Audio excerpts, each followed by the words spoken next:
സമരമില്ലാത്ത നാടില്ല. ഇപ്പൊ നമ്മളിവിടെ ഒരു സമരം നടത്തിയാൽ അത് സഹിക്കാൻ വയ്യാത്ത കുറെ ആൾക്കാർ ഇവിടെ ഉണ്ട്.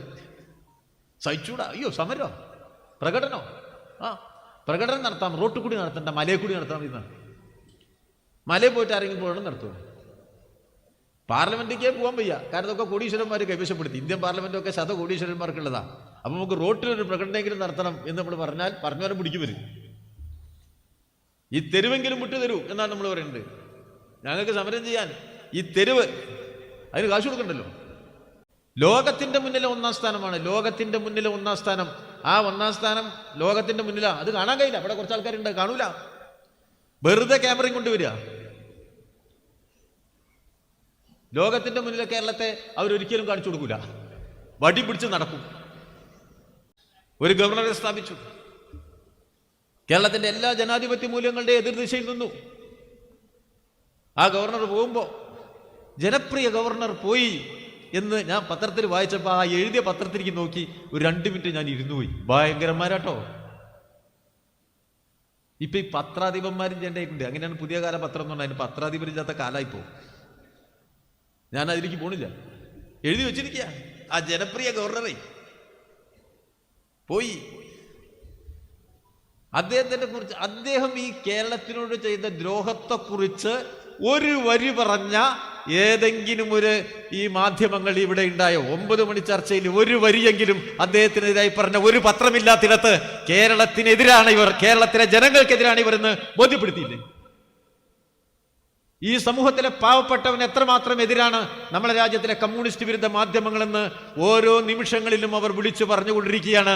ഞങ്ങൾ അത് കേട്ട് ആഹ്ലാദിക്കല്ല, പക്ഷെ നിങ്ങളെ പേടിക്കുന്നില്ല എന്ന് ഒന്നുകൂടി ഓർമ്മപ്പെടുത്തുകയുമാണ്. എവിടെ എത്തി? ഇത് മുഴുവൻ നടക്കല്ലേ? എന്തൊരു വലിയ പ്രതിസന്ധി. അപ്പൊ ഈ മാപ്രകൾ അങ്ങനെ പറഞ്ഞുകൂടാ. ഈ നമ്മുടെ മാധ്യമങ്ങൾ എന്താ പറയുമല്ലോ, കേരളം ചോദിക്കാത്തോണ്ട് കിട്ടാണ്ടിരിക്കുകയാണ്, കത്തിന് മറുപടി പറയാത്തോണ്ട് തരാത്തല്ല. കേന്ദ്രം തരാത്തൊരു കുറ്റം ഉണ്ടാവില്ല.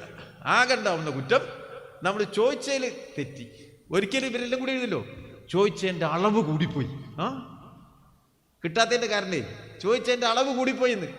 ഏറ്റവും കൂടുതൽ കണക്കറിയുന്നവരൊക്കെ ഈ പത്രാഫീസിലല്ലേ ജോലി ചെയ്യുന്നത്. TV ചാനലിലും മറ്റേ 9 മണി ചർച്ചേൻ്റെ ആങ്കറുമായിട്ട് ഇരിക്കണമല്ലോ. ആൽബർട്ട് ഐൻസ്റ്റൈനേക്കാളും വലിയ ശാസ്ത്രകാരന്മാരും കണക്ക് വിദഗ്ധന്മാരുമാണല്ലോ ഭാര്യ അവിടെ ഇരിക്കുന്നത്.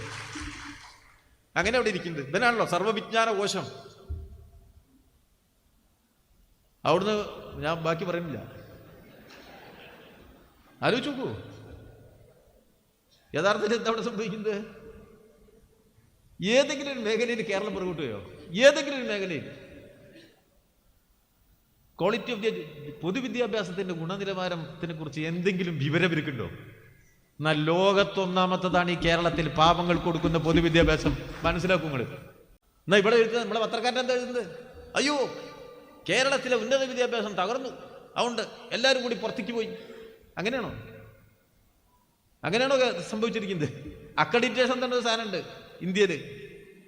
9 മണി ചർച്ചക്കാർക്ക് അറിയില്ല, പക്ഷെ അങ്ങനെ ഒരു സാധനമുണ്ട്.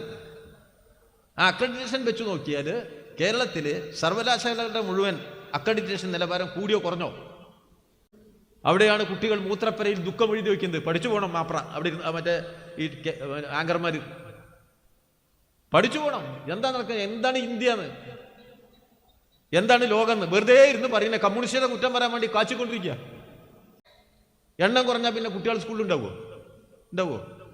എണ്ണം കുറഞ്ഞാൽ പിന്നെ കുട്ടി കോളേജിൽ ഉണ്ടാവുമോ? ഇവർ പോയിട്ട് കുട്ടികളെ കാണാൻ ചെവിടെ? കുട്ടിയില്ല കേരളത്തിൽ തന്നെ ജനിക്കാത്ത കുട്ടി ഇതിൽ ചേർക്കാൻ പറ്റുമോ?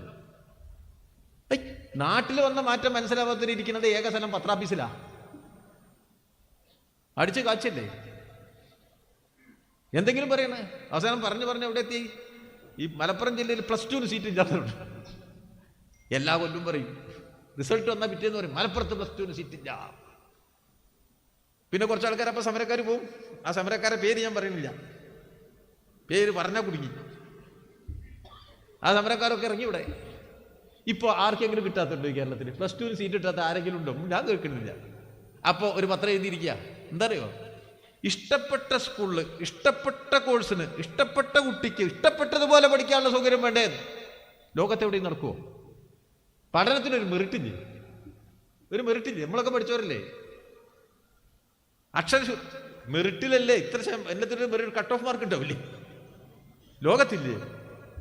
എല്ലാവർക്കും പ്ലസ് ടു കിട്ടിയപ്പോൾ എൻ്റെ വീട്ടിൻ്റെ അടുത്തുള്ള സ്കൂളിൽ ഞാൻ ആഗ്രഹിച്ചത് ആദ്യം സയൻസ് കിട്ടണമെന്നാണ്. പിറ്റേ ദിവസം എനിക്കൊരാഗ്രഹം കോമേഴ്സ് കിട്ടണമെന്നാണ്. മൂന്നാമത്തെ ദിവസം എൻ്റെ ആഗ്രഹം മാത്സ് കിട്ടണമെന്നാണ്. നമ്മളെ പത്രക്കാരൻ പറയുന്നത് അവൻ്റെ ആഗ്രഹത്തിനനുസരിച്ച് പിണറായി വിജയൻ കൊടുത്തിട്ടില്ല. മോശപ്പെട്ട ഗവൺമെൻറ്റാണ് കേരളത്തിലെന്ന് പറയുന്നവൻ്റെ തൊലിക്കട്ടി പരിശോധിക്കാൻ പ്രത്യേക ലാബറട്ടറി സ്ഥാപിക്കണം. നോക്കൂ, എഴുതി വെച്ചിരിക്കല്ലേ ഇവിടെ. പോണതെങ്ങനെ നമ്മൾ ചെയ്യണതെന്താ?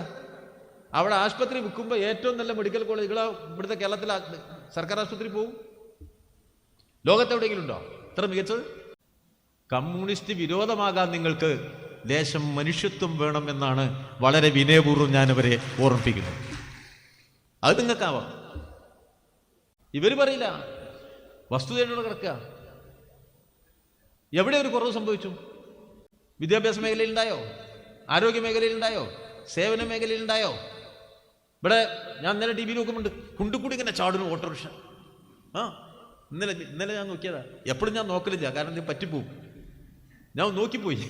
കാരണം അപ്പൊ കുണ്ടിച്ചാടി, അയ്യോ കേരളം കുണ്ടിച്ചാടി, കേരളം കുണ്ടിച്ചാടി. ഈ കുണ്ട് മാത്രമേ ഇവർ കാണുള്ളൂ. 650 കിലോമീറ്റർ നീളത്തിൽ 6 വരിയിൽ 2 വരി സൈഡ് റോഡുകളും കൂടി സർവീസ് റോഡുമായിട്ട് ഒരു 8 വരി പാത മാന്യമായി നീണ്ടു നിവർന്ന് ഈ കേരളത്തിലൂടെ പണിതുയർത്തി കണ്ടുപോകുന്നതിനുള്ള കണ്ണില്ലാത്ത ക്യാമറകളാണ് കേരളത്തിൽ ഇവരുടെ കയ്യിലിടുന്നത്. അവിടെ പണിതുകൊണ്ടിരിക്കുകയല്ലേ? എത്ര വേഗത്തിൽ, ഇത്ര വേഗത്തിൽ ഈ ദേശീയപാത ഉണ്ട്. എവിടെയെങ്കിലും ഇന്ത്യയിൽ 6 വരി പാതയും അതിന് സർവീസ് റോഡുള്ള ഒരു സ്ഥലം ഇന്ത്യയിലുണ്ടോ? ഒരു സംസ്ഥാനം പൂർണ്ണമായി? അങ്ങനെ ഒരു സ്ഥലം ഈ കേരളത്തിലേ ഉള്ളൂ. ആ സ്ഥലം എടുത്തു കൊടുത്ത ആരാ? അതിൻ്റെ 4/1 കാശ് വേണമെന്ന് കേന്ദ്രം പറഞ്ഞപ്പോൾ നമ്മൾ കൊടുക്കാന്ന് പറഞ്ഞില്ല. വേറെ ഒരാളും കൊടുത്തിട്ടുണ്ടോ? സ്ഥലം അളക്കാൻ വേണ്ടി ചെന്നപ്പോൾ ഒരല്പം വർഗീയത കൂടുതലുള്ള ഒരു സംഘടന സമരം നടത്തി. ലീഗ് ഓഫീസിൽ ചെന്നപ്പോൾ ഇനി ഇവിടെ റോഡ് വേണ്ട എന്ന് പ്രഖ്യാപിച്ച വികസന നായകന്മാരാണ് UDF-കാരായി കേരളം ഭരിച്ചതെങ്കിൽ ആ റോഡ് ഇവിടെ വെട്ടും എന്ന നിശ്ചയദാർഢ്യത്തിന്റെ പ്രതീകമാണ് കേരള മുഖ്യമന്ത്രി. ആ പണി ഇവിടെ പൂർത്തീകരിക്കുക. സഹിക്കണില്ല. ആ നല്ലൊരു റോഡ് വരുമ്പോ എവിടെടാ കുണ്ട് എന്ന് ചോദിച്ച് ക്യാമറയും വടിയെടുത്ത് നടക്കവര്. എത്രത്തോളം തരം താഴാമോ മാധ്യമ പ്രവർത്തനത്തിന് എന്നതിൻ്റെ ഉദാഹരണങ്ങൾ കേരളത്തിലെ കമ്മ്യൂണിസ്റ്റ് വിരുദ്ധ മാധ്യമങ്ങൾ അവരുടെ കഴിവിനനുസരിച്ച് പ്രകടിപ്പിച്ചുകൊണ്ടിരിക്കുക.